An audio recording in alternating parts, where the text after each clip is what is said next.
امروز دو تا از قوی ترین هوش مصنوعی دنیا روبروی هم گذاشتن با یک پرامپت یکسان قراره یک سایت کامل برامون بسازن. میخوایم بریم ببینیم که چت جی پی تی بهتره یا میمو کد چینی. درود رفقا، همونطور که گفتم قراره با یک پرامپت توی دو تا از بهترین هوش مصنوعی دنیا رو تست کنیم. با موضوع ساخت سایت فروشگاهی خیلی ممنون میشم چنل رو سابسکرایب کنید، لایک کنید و کامنت بذارید.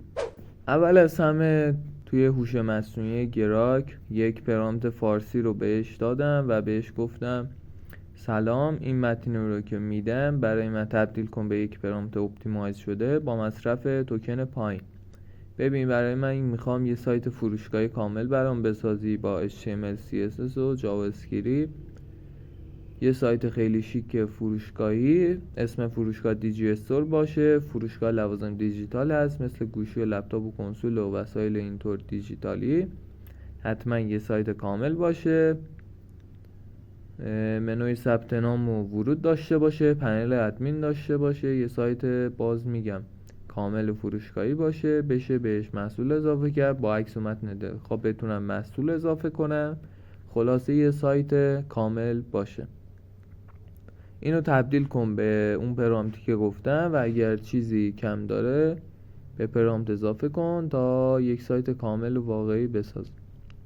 پرامپت رو به من داده، اینجا فارسیه، اینجا بازم بهش گفتم اینم به پرامپت اضافه کن، چند تا محصول از قبل اینترنت پیدا کنه و به محصولات اضافه کن و بازم پرامپت فارسیه، اینجا بهش گفتم پرامپت رو انگلیسی باشه، بعد بازم بهش گفتم در آخر بگو و در آخر بهشون بگو که فایل زیپ باشه حتما.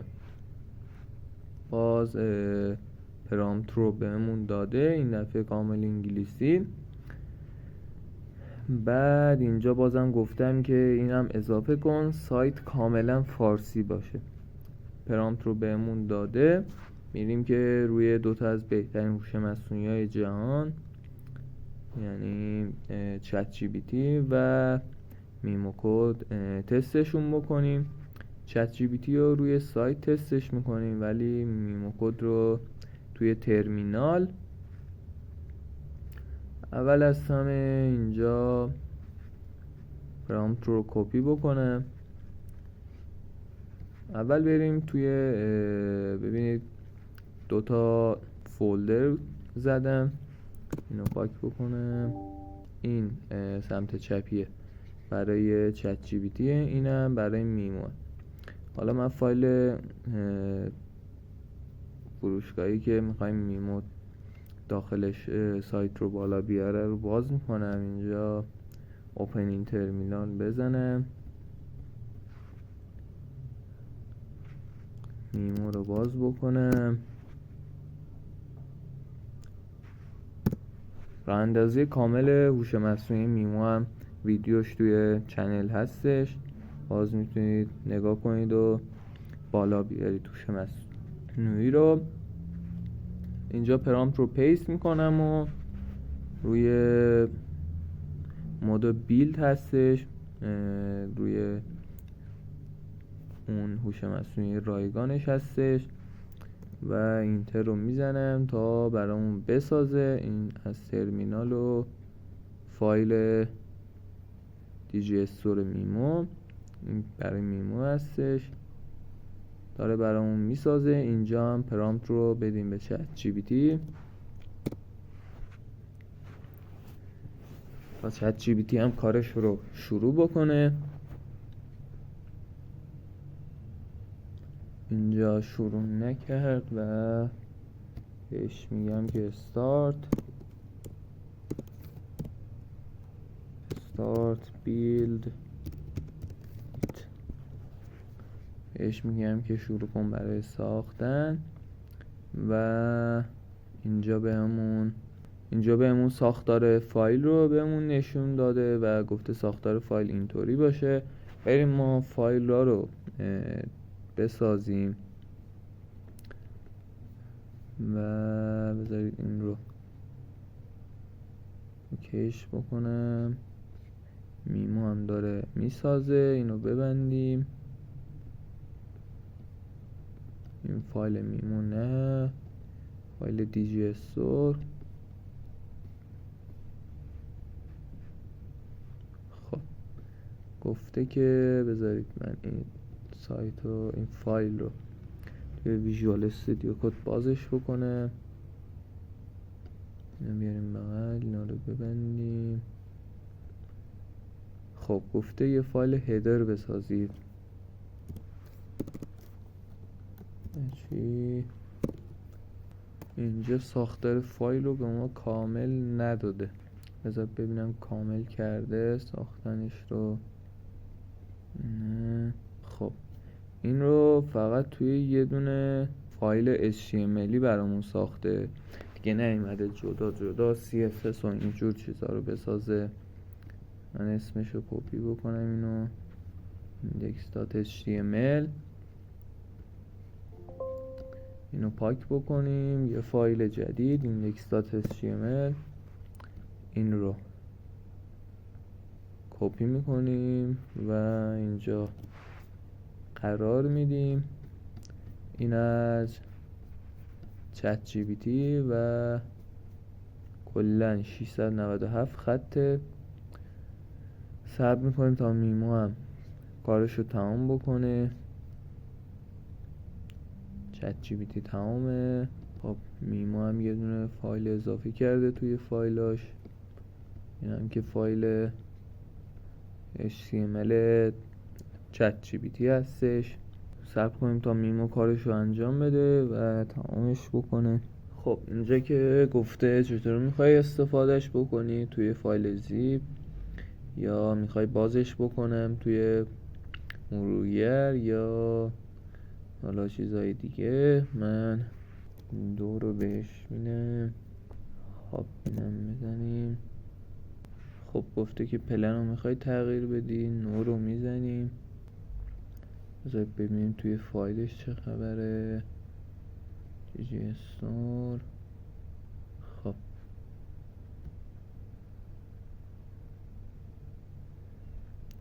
اینم با ویژوال استودیو بازش میکنیم.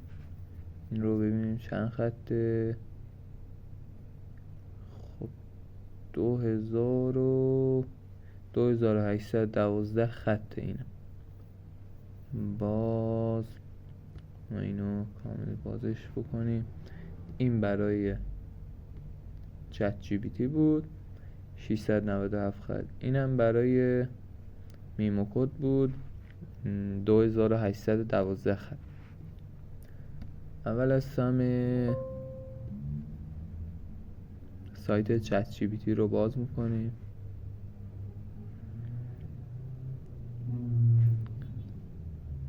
خب اینجا سایت میمو کد رو هم باز میکنیم.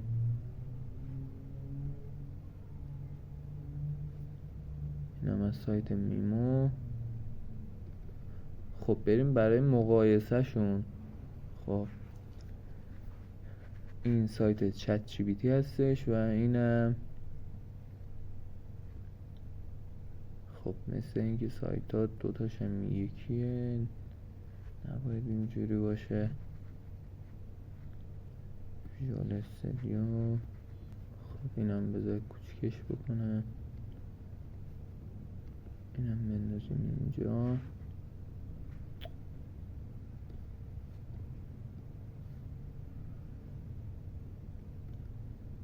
این که برای چت جی پی تی بود، این که هیچ. اینم میایم از اینجا برای میمو کد رو باز میکنیم. خب اینم از سایت میمو کد. اول از همه سایت چت جی پی تی رو ببینیم. اینجا جستجوی محصول داره. سبد خرید روش کلیک میکنم، هیچ اتفاق نمیفته. پنل مدیریت هیچ اتفاق نمیفته. هدرها بالا هیچ اتفاق نمیفته. مشاهده محصول هیچ اتفاق نمیفته. دیجی استور هم که اینجاست. و کلا اصلا هیچ چیزی نداره. بریم برای سایت میموکود. این هم از سایت میموکود. دیجی استور، جستجوی محصولات، دسته‌بندی ها، تخفیف ها، تماس با ما. واقعا یه سایت خیلی خوبیه. اینجا خانه رو باز بزنیم، هدفون و ایرپاد و این تغییر میکنه، اسلایدیه. میبینید دسته‌بندی موبایل رو میزنیم میره تو دسته‌بندی موبایل ها، لپتاپ رو میزنیم میره توی دسته‌بندی لپتاپ ها.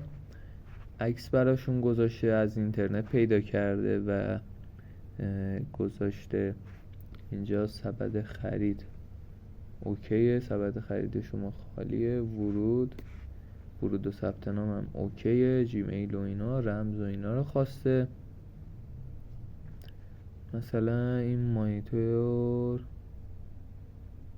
باز عکس‌ها با متنا یکی نیستش ولی در اصل خیلی خوبه.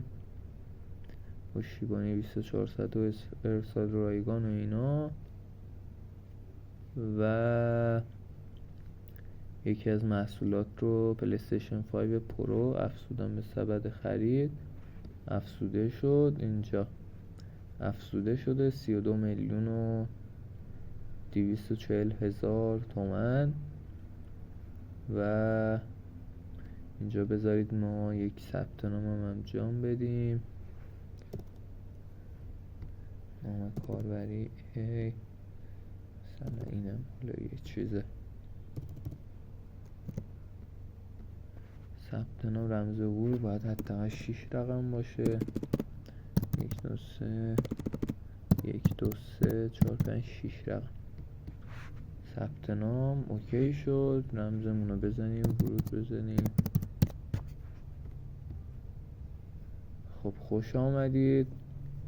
در اصل فکر کنم یک دیتابیسی هم داره. نه، روی حساب کاربریمون نموندیم. باز میتونیم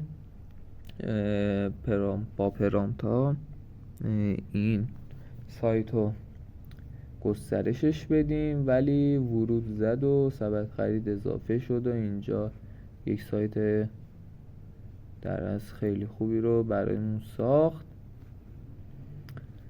این بود از این ویدیو و این سایت چت جی پی تی. و اینم سایت میموکود. در اصل میموکود برنده شد و یک سایت خیلی خوبی رو واقعا برامون ساخت.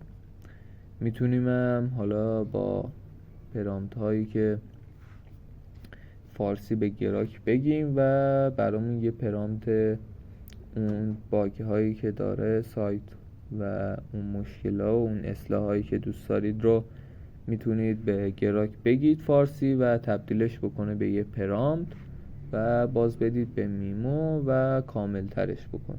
اینا اینجا هستش. باز میموکود از چت جی پی تی بهتر بود توی ساخت سایت با یه دونه پرامپت یکسان.